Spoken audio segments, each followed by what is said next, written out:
Active pollution यानी कि रेडियोधर्मी प्रदूषण उत्पन्न होने का मेन कारण क्या है? देखो, यदि कोई नाभिकीय विखंडन कराया जाता है, ठीक है ना, तो उसके फलस्वरूप नाभिकीय विखंडन विखंडन एक ऐसी प्रक्रिया है जिसमें विशालकाय नाभिक टूट के छोटे छोटे टुकड़ों में विभक्त हो जाता है या बट जाता है। इसको नाभिकीय विखंडन बोलते हैं। जैसे कि बम ब्लास्ट होना, गोले के दगना, ये सब नाभिकीय विखंडन है, ठीक है ना। तो रेडियोधर्मी जो प्रदूषण है वो नाभिकीय विखंडन के दौरान उत्पन्न होता है। नाभिकीय विखंडन में जब किसी भी सेल का नाभिक को या बम को ब्लास्ट कराया जाता है, तो उसके उपरांत, ठीक है ना, उससे alpha, beta, gamma, electron, proton, neutron आदि कण मुक्त होते हैं, और जो मुक्त होने के बाद वो रेडियोधर्मी प्रदूषण का मेन कारण बनते हैं। रेडियोधर्मी प्रदूषण के द्वारा, ठीक है ना, रेडियोधर्मी प्रदूषण खाद्य पदार्थों की श्रृंखला द्वारा मनुष्य के अंदर पहुंच जाता है, जिससे मनुष्य को बुरी तरह प्रभावित करता है। दूसरा कारण क्या है? रेडियोधर्मी प्रदूषण जो है मनुष्य के जीन में उत्परिवर्तन करता है, जीन और गुणसूत्र दोनों में। जब जीन और गुणसूत्र में परिवर्तन हो जाएगा मनुष्य के, तो उससे होने वाले जो बच्चे हैं वो असमय बीमारियों के शिकार बनेंगे, ठीक है ना। जैसे कैंसर, ल्यूकीमिया, अस्थि कैंसर आदि बीमारियों से वो बच्चे ग्रसित हो जाएंगे। यदि इसी का, ठीक है ना, रेडियोधर्मी प्रदूषण का जो प्रकोप है थोड़ा ज़्यादा मात्रा में हो जाएगा, तो बच्चे की गर्भावस्था में ही मृत्यु होने लगती है। ये रेडियोधर्मी प्रदूषण का कारण है, ठीक है ना। और रेडियोधर्मी प्रदूषण के जो स्रोत है वो क्या है?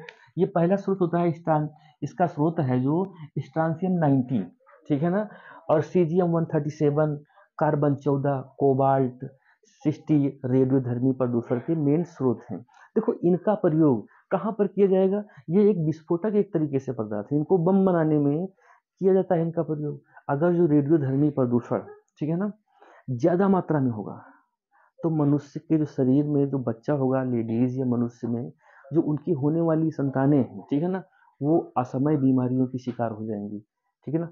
गर्भावस्था के दौरान ही उनकी मृत्यु हो सकती है। रेडियोधर्मी प्रदूषण जो है, इसका एक कारण है जो सन 1945 में रेडियोधर्मी प्रदूषण का जो सबसे बड़ा कारण है जापान के हिरोशिमा और नागासाकी शहर में, ठीक है ना, ये जानते हैं यहाँ से। 6 अगस्त 1945 को जापान के हिरोशिमा शहर में अमेरिका ने एक बम ब्लास्ट किया था। 6 अगस्त 1945 को जापान के हिरोशिमा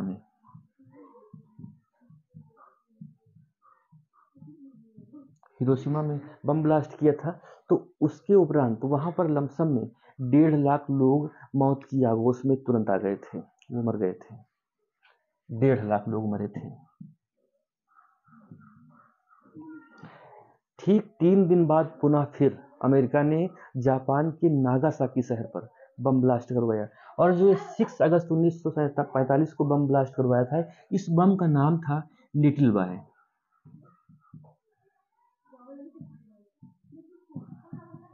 ठीक है ना। 9 अगस्त को 1945 को फिर नागासाकी शहर में अमेरिका ने बम ब्लास्ट करवाया। उस बम का नाम था फैटमैन।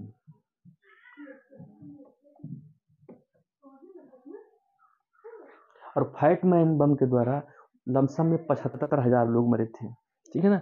और वहां पर जो रेडियोधर्मी प्रदूषण हुआ, बहुत खतरनाक प्रदूषण हुआ, जिसके फलस्वरूप आज भी जापान के हिरोशिमा और नागासाकी शहर में बच्चे विकलांग, लूले और अपाहिज पैदा होते हैं।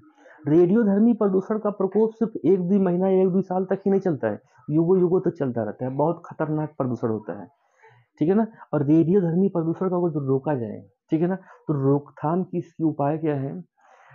नाभिकीय, ठीक है ना, स्थल या समुद्री नाभिकीय परीक्षण न किया जाए, स्थल पे या समुद्र में नाभिकीय परीक्षण न किया जाए, और रेडियोधर्मी अपशिष्ट को, ठीक है ना, वैज्ञानिक विधि से ध्वस्त किया जाए, यानी कि वैज्ञानिक विधि से उसको नष्ट किया जाए। तो रेडियो एक्टिव पॉल्यूशन को हम लोग रोक सकते हैं, और रेडियो एक्टिव पॉल्यूशन बहुत ही खतरनाक पॉल्यूशन होता है।